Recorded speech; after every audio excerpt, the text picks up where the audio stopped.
Добрый день, дорогие друзья! Приветствую вас на канале Long Swim. Тема сегодняшнего видео – как жить в этом напряженном мире.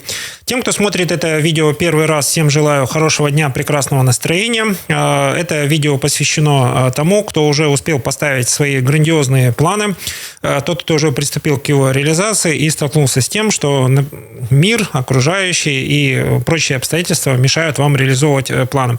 Это видео является мотивационным, и давайте попытаемся разобраться в том, что нам мешает реализовывать свои планы или как реализовывать свои планы, если мир вам кажется или вами воспринимается как очень напряженный и недоброжелательным к вашим целям. Эта ситуация бывает достаточно часто. Это первый признак того, что вы близки к состоянию 0,4, то есть вы неправильно рассчитали свои ресурсы, неправильно выделили время, у вас либо недостаточно времени для того, чтобы реализовать эти планы, и вы очень мало используете экспертов, которые есть в этой сфере, и как из этой ситуации выйти, мы рассмотрим в этом видео. Итак, первое, что вам нужно понять. Своему состоянию нужно уделять очень тщательно время. Ваша задача стартовать в направлении своих целей из любого состояния. Это может быть состояние 0,4, когда вас переполняют эмоции, но вы понимаете, уже нужно что-то делать.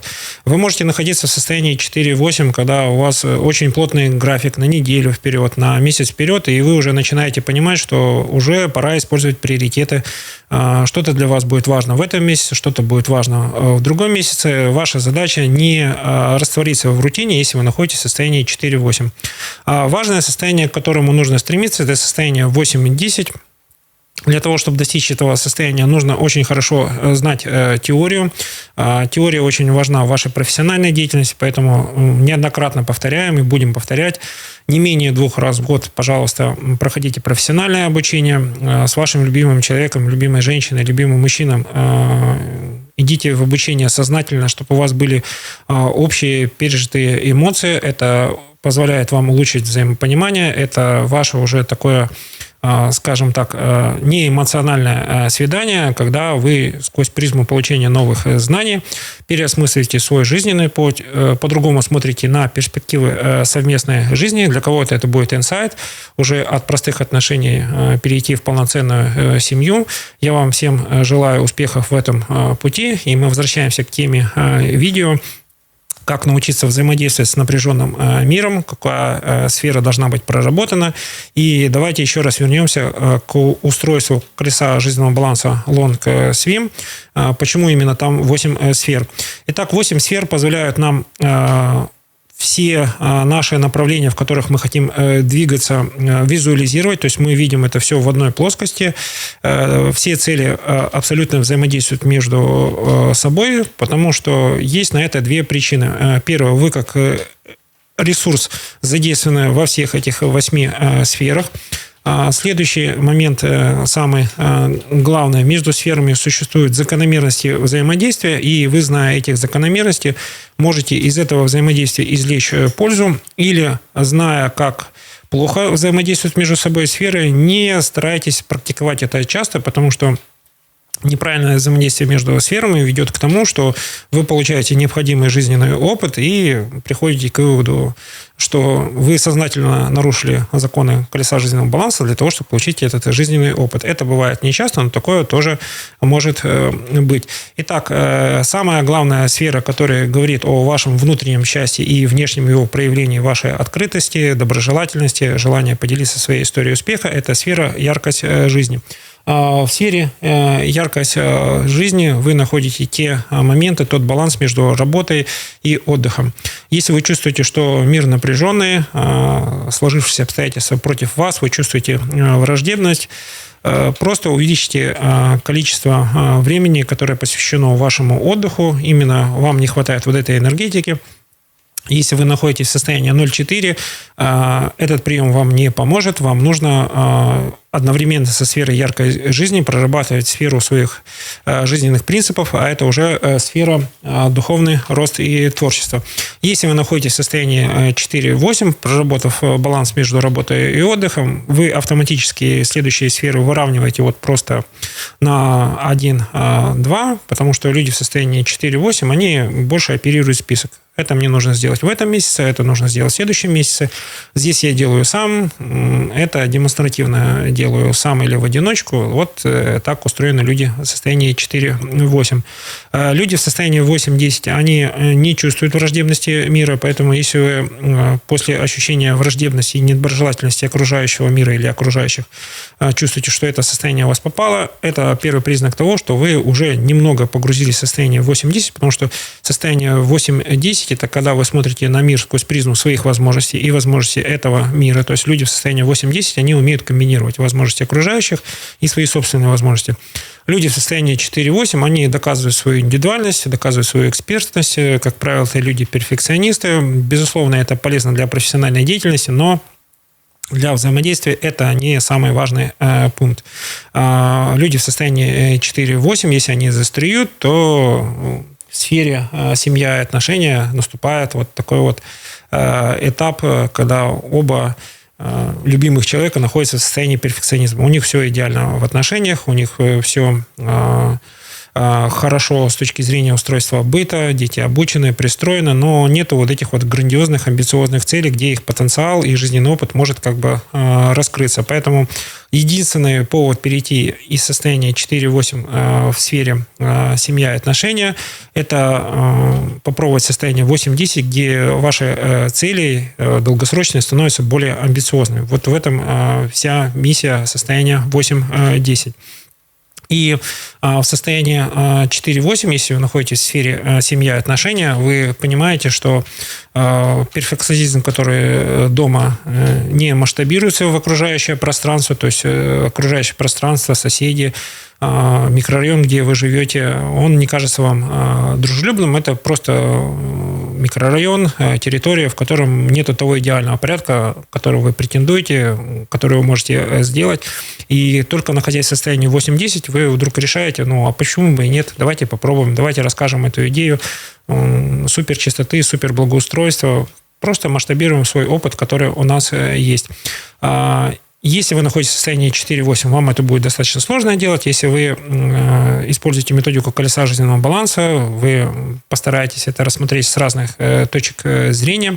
Кого видео вдохновило, обязательно пишите в комментариях. Все наши видео построены по теме мотивации. То есть наша задача рассказать о теории. Это сухо, скучно и неинтересно, но после 6-го или 8-го просмотра наших видео вы почувствуете инсайт. И инсайт – это вот кратковременное погружение в состояние 8-10. Итак, следующая сфера, в которой мы можем попробовать избавиться от чувства напряженности окружающего мира, это сфера личностный рост. В сфере личностный рост мы находимся в двух крайних состояниях. Вот те, кто любит краткость, объясняю. Либо мы получаем знания, либо отдаем знания в окружающий мир. А в окружающий мир мы можем отдавать только те знания, которые структурированы, то есть которые переработаны. Как правило, переработанная информация, она очень краткая, сухая, по пунктам. Список делаем 1, 2, 3, 4, 5. Делаем в такой последовательности, получаем такой результат. Это ваш структурированный жизненный опыт. Если вы получаете знания, вы приходите к выводу о том, что вам этих знаний не хватает, но в принципе, вы не готовы эти теоретические знания применять в вашей жизни. Вам важно эти теоретические знания вот количеством наполнения наполнить. И когда вы наполнили в количественном наполнении, вы уже дальше стараетесь это все реализовать. Но проходит какой-то определенный промежуток времени. Если вы используете колесо жизненного баланса, как правило, это полгода получения знаний приводит к вам инсайтам, что в принципе, в определенных профессиональных сферах вы можете уже сами выступать в роли наставника для своих коллег, делиться какими-то своими наработками. Если у вас колоссальный профессиональный опыт больше 10 лет, пожалуйста, идите в наставничество. Мир уже нуждается в ваших структурированных знаниях. Итак, нужно ли воспринимать окружающий мир сквозь призму такого вот минимализма взаимодействия. Все зависит от вашего состояния. То есть в колесе жизненного баланса нужно еще раз вернуться к миссии. Если мы хотим жить долго в профессиональном плане, то есть длительное время профессионально работать, и говорим о том, что лично вы будете жить там более 100 лет, вам нужно понимать, что вы к периоду возрастного там 10 лет придете в таком в истощенном состоянии. И это если вы не проработаете свою методику взаимодействия, при котором вы чувствуете, что вы в этом взаимодействии не теряете свою индивидуальность, не теряете свою энергию физическую, эмоциональную и прочее. Если вы никогда не задумывались о долголетии, пожалуйста, напишите в комментариях, почему долголетие для вас не важно. Давайте эту тему изучим более подробно. Состояние очень сильно влияет на нашу производительность. Если мы говорим о том, что вы чувствуете какую-то враждебность, то есть в вашем ближайшем окружении, это сфера друзья и окружение, это первый повод вам немножко посмотреть, что вы можете демонстрировать своему миру, какие жизненные принципы, какие есть ваши ожидания. То есть, если вы проработаете ваши ожидания от окружающих, вы можете выбрать тех людей, в принципе, наверное, более 60-70% случаев взаимодействия с окружающим миром – это ваша инициатива. То есть, вы в воле случая выбираете тех людей, которые для вас или жизненный урок, или те люди, которые встречаются, они больше нуждаются в помощи, и один из вариантов помощи они нашли и именно вас. Когда вы будете практиковать колесо жизненного баланса Long-Swim, вы заметите, что у вас изменится подход к помощи людям.